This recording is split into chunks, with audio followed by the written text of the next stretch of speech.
প্রণাম মহাকাল স্বামীজি মহারাজ। জয় হো কল্যাণমস্তু। ভয়ঙ্কর দুর্ঘটনা, সাংঘাতিক পরিস্থিতি ঘটেছে মহাকুম্ভে। মৌনী অমাবস্যার এই পবিত্র কুম্ভ স্নানে বহু মানুষ প্রচণ্ড ভিড়ে ধাক্কাধাক্কিতে পদপিষ্ট হয়েছেন।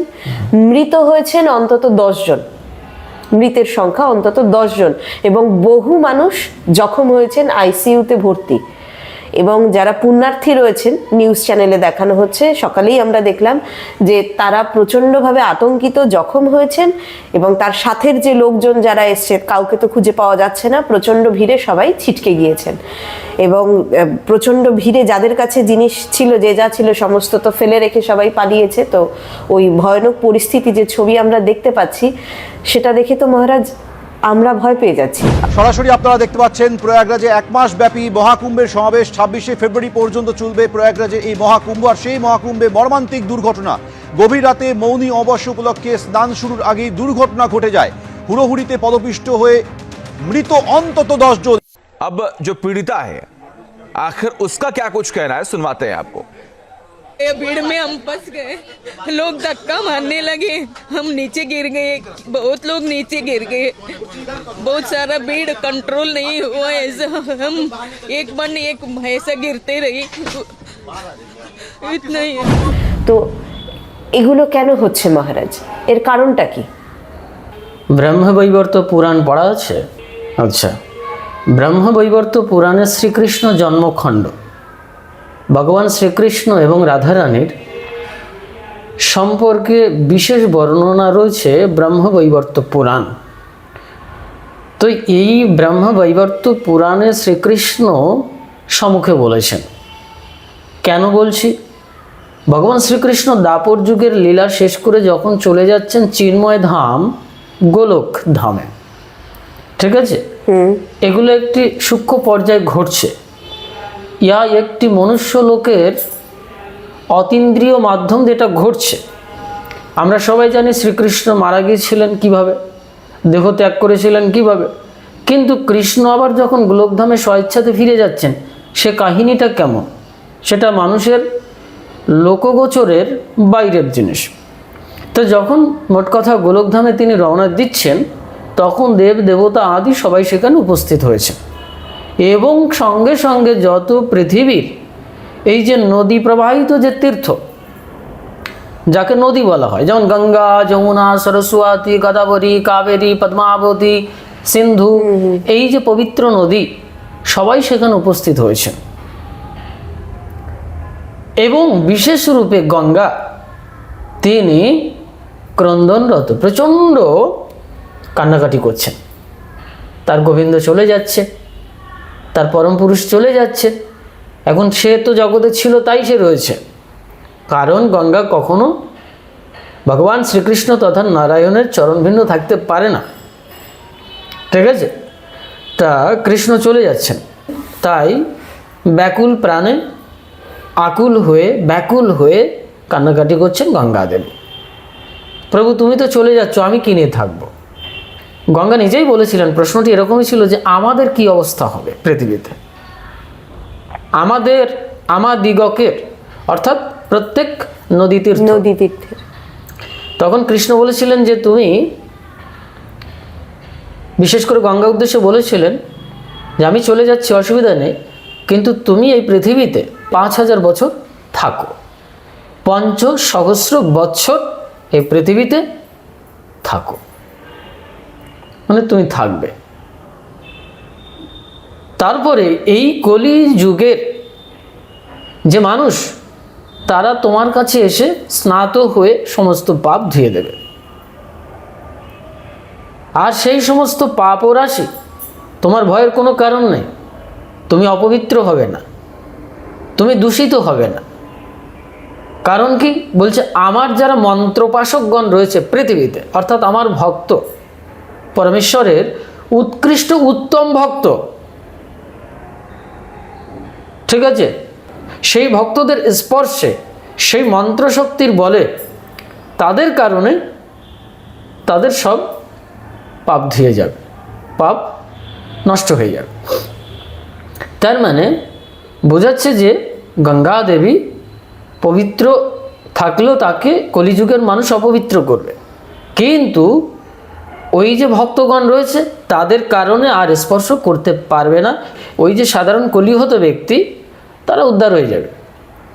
কিন্তু মুশকিল হচ্ছে আমার ভক্তরা, কৃষ্ণ বলছেন, পৃথিবীতে 10,000 বছর থাকবে। 10,000 বছর থাকবে। তাহলে 10,000 বছর যদি থাকে, তারপরে কি হবে? ভগবান কৃষ্ণ বলছেন তারপরে এই কলিহত জীব কলিগ্রস্ত হয়ে পড়বে। মানে কলির যা কিছু আছে, পাপাচ্ছন্ন অবস্থা, খারাপ কিছু, তাতেই তারা আক্রান্ত হবে।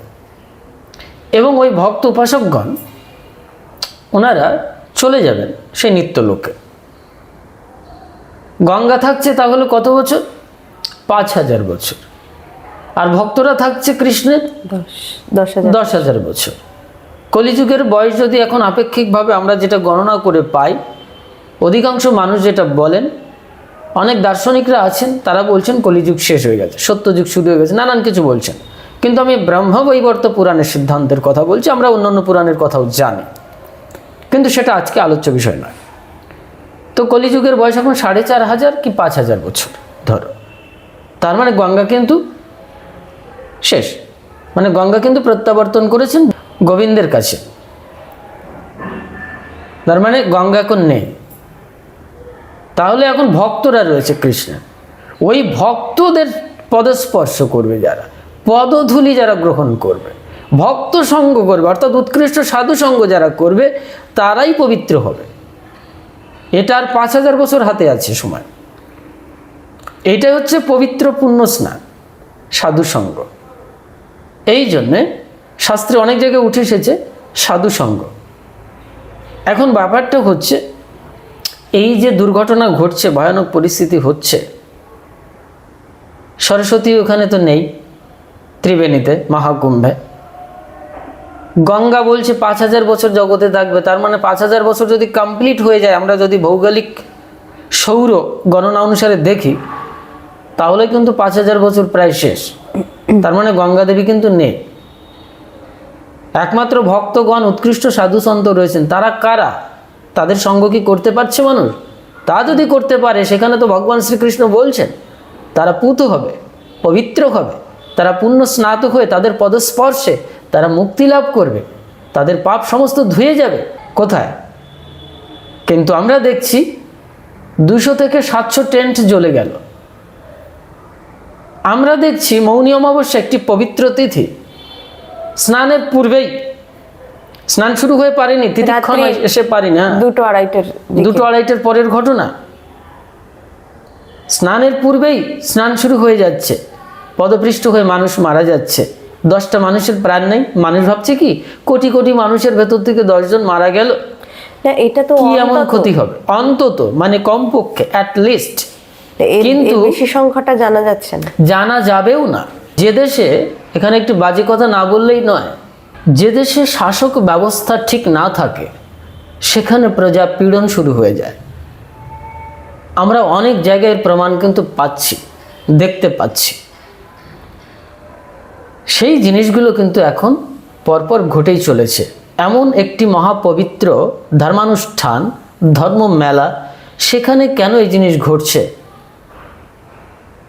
যারা মরছেন তারা কি মুক্ত হয়ে যাচ্ছেন? প্রশ্ন আসবে। কিন্তু আপেক্ষিক দৃষ্টিকোণ থেকে কিন্তু সেটা মনে হচ্ছে না। কারণ যে নিয়ন্ত্রণের যে ব্যবস্থা, সেটা কতটুকু ক্ষণভঙ্গুর, কতটুকু সমস্যা রয়েছে যে এটাকে ব্যারিকেড করা যাচ্ছে না। আমরা পূর্বেও কোটি কোটি মানুষের মহাকুম্ভ করেছি, মানে মহাকালেশ্বর, কোটি কোটি, এত ভিড় কল্পনা করা যাবে না। আমাদের ভেতরে কেউ কেউ হারিয়ে গেছিল, আমার সঙ্গে যারা ছিল তারা হারিয়ে গেছিল। সকালে হারিয়ে গেছে, বিকেল 4টের দিকে পাওয়া গেছে, যে কোনোভাবে, ওটা অলৌকিকভাবে পাওয়া গেছে। এই এলাহাবাদেও পূর্বে এরকম একটি ঘটনা ঘটেছিল, এখানে প্রায় সেটা হচ্ছে।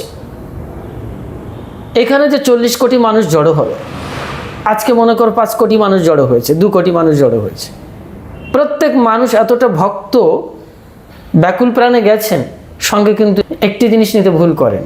সেটা কি? কোনো একটি প্লাস্টিকের বোতল, কোনো একটি প্লাস্টিকের প্যাকেট, কোনো একটি প্লাস্টিকের জিনিস, আর অন্য তো আছে, যে যেখান থেকে পাচ্ছে সব নদীতে ফেলে দিচ্ছে, দিয়ে পবিত্র করে নিচ্ছে নিজেদেরকে। কিন্তু শাস্ত্র এই সিদ্ধান্ত দিচ্ছে না। ভগবান শ্রীকৃষ্ণ বলছেন যে ভক্ত সঙ্গ করতে হবে, সাধু সঙ্গ করতে হবে, সাধু চরণধুলি স্পর্শ স্নাত হতে হবে, এটা পরিষ্কার। আর গঙ্গা কাকে বলে, যমুনা কাকে বলে, সরস্বতী কাকে বলে, তারা ক্রন্দনরত। এসবগুলো তো জানতে হবে, বুঝতে হবে। তার মানে কি স্নান নিষিদ্ধ? স্নান নিষিদ্ধ নয়। ডিসিপ্লিন থাকবে না কেন? আমি গঙ্গা স্নানে যাচ্ছি, আমি ত্রিবেণী স্নানে যাচ্ছি, আমি একটি পবিত্র স্নানের উদ্দেশ্যে যাচ্ছি, সেটা কি ঠিক হচ্ছে? কতটা ডিসিপ্লিনড হতে হবে? প্রত্যেকটি মানুষ যদি ডিসিপ্লিনড হয় তাহলে কি এই ব্যতিক্রম ঘটনা ঘটতে পারে? প্রকৃত যদি কেউ ধার্মিক হয় তার ভিতরে শৃঙ্খলতা থাকবে, সুশৃঙ্খলতা থাকবে। কিন্তু কেন এই বিশৃঙ্খলতা? এর মানে হচ্ছে আমরা কেউ প্রকৃতপক্ষে ধর্ম করছি না। প্রকৃতপক্ষে যারা তীর্থ স্নান বা তীর্থ সঙ্গ করতে চাইছেন তারা একটু হুইমজিক্যালি যাচ্ছেন, অন্ধ আবেগে ছুটছেন। যে সংস্কারাচ্ছন্ন হতে হয়, তীর্থ সঙ্গ করতে গেলে সাধু সঙ্গে তীর্থ সঙ্গ করতে হয়, সাধুকে নিয়ে তীর্থ সঙ্গ করতে হয়, এবং অনেক পূর্বের থেকেই তীর্থ সঙ্গ করবার জন্য পরিণত অবস্থায় আসতে হয়। তাই এই তীর্থ স্নানের বা তীর্থ সঙ্গ করবার আগে উৎকৃষ্ট সাধু সঙ্গে গিয়ে নিজেদেরকে সংস্কারাচ্ছন্ন করতে হয়, এবং সেই সাধু গুরু, বিশেষ করে গুরুদেব শিষ্যকে বলবেন, হ্যাঁ তুমি এবার তীর্থ পর্যটন করো, এবং ওই গুরুদেব শিষ্যদেরকে নিয়ে তীর্থ পর্যটন করাবেন গুরু সঙ্গে বা অন্য প্রক্রিয়ায়। গুরুদেব সশরীরে না থাকলেও তাকে নির্দেশ দেবেন যে তোমার এই সময়টি তীর্থ করবার সময়। কারণ অজ্ঞানে, অন্ধকারে, কুসংস্কারাচ্ছন্নে তীর্থ সঙ্গ করলে এবং সাধু বিনা তীর্থ সঙ্গ করলে উৎকৃষ্ট ফল লাভ হয় না, তাতে বিপরীত হয়। এখন যে কোনো তীর্থে যাও, নোংরা আদিতে পরিপূর্ণ হয়ে যাচ্ছে। দেখো সবই একটি কুসংস্কারাচ্ছন্ন অবস্থার ভেতরে ছুটছে। প্রকৃত তীর্থ কাকে বলে? ভগবান শিবশঙ্কর বলছেন, মানুষ জানে না তীর্থ কাকে বলে। তীর্থকে তীর্থ বলে না, আত্মাকেই তীর্থ বলা হয়। আত্মা তীর্থম, আত্মাকেই তীর্থ বলা হয়। তো এটা গুরু প্রথমে জানাবেন যে আত্মতীর্থ।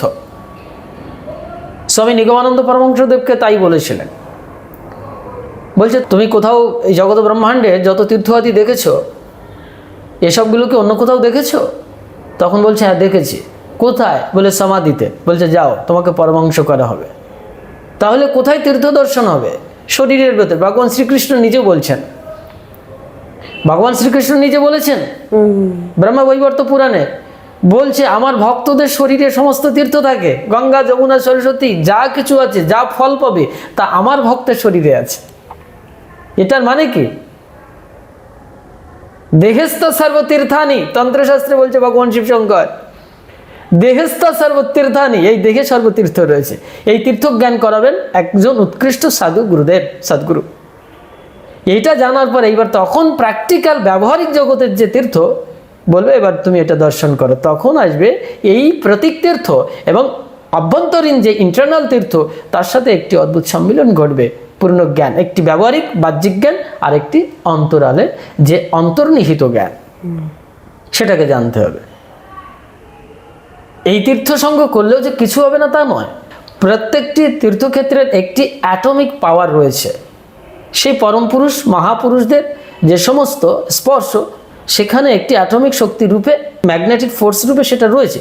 কিন্তু কালের চক্রে ভগবান শ্রীকৃষ্ণ বলছেন যে এটা 5000 বছর তুমি থাকবে জগতে, 10,000 বছর সাধু সন্তরা থাকবে, ভক্তরা থাকবে, তারপরে কি হবে? তারপরে কলিগ্রস্ত হয়ে উঠবে মানুষ। তার মানে কি এটারও একটি লিমিটেশন আছে, কতটুকু সময় তীর্থের এই অ্যাটমিক পাওয়ারগুলো থাকবে। সুতরাং সেটাই হচ্ছে, বোঝা যাচ্ছে? তার মানে এই বিনষ্ট হওয়ার পেছনে এই আঘাত, প্রতিহত হওয়া, ধ্বংস এবং এই যে একটি বিশৃঙ্খল অবস্থা সৃষ্টির পেছনে কলি গ্রাস করছে। কলি মানে একটি পাপাচ্ছন্ন, অন্ধকারাচ্ছন্ন মানসিকতা। এর ভেতর থেকে যে একটি সত্তা কাজ করছে তার নামকেই আমরা কলি বলি। আর এই কলি সম্পর্কে এখন আমি বিশ্লেষণ করব না, এটা মানুষ যেভাবে বলে কলি কিন্তু সেই অর্থে নয়। কলি একটি সম্পূর্ণরূপে অন্ধকার মানসিকতা, অন্ধকার মানসিকতা, ইগনোরেন্স। অর্থাৎ মানুষের মানসিকতা অন্ধকারাচ্ছন্ন হয়ে উঠছে হ্যাঁ, সময়ের সাথে সাথে। ইয়েস, ফলে মানুষ অন্ধকারে দৌড়াদৌড়ি কি করলে কি হবে? ঘাত প্রতিঘাত হবে, হবে, আঘাত লাগবে, সংঘর্ষ লাগবে। অ্যাক্সিডেন্ট হবে। একজন অন্ধ মানুষকে দৌড়াতে পারে? পারে না। তখন কি হয়? হুঁচট খায়। অনেকে চোখ খোলা থাকে কিন্তু লক্ষ্য করে চলে না, সেও কিন্তু উছট খায়। তার মানে কোন দৃষ্টি লাগবে? অন্তর্দৃষ্টি লাগবে। ওই যে ডিভাইন লাইট, সেটার প্রকাশ ঘটাতে হবে। সেটার প্রকাশ ঘটাতে গেলে এই আজ্ঞাচক্রকে ওপেন করতে হয়, গুরুর সঙ্গে গিয়ে কুলকুণ্ডলিনী শক্তি জাগ্রত করতে হয়, এই ত্রিবেণীতে স্নান করতে হয়, তখন তার পরামুক্তি হয়। এটা বারবারই বলেছেন। হ্যাঁ, জয় মা।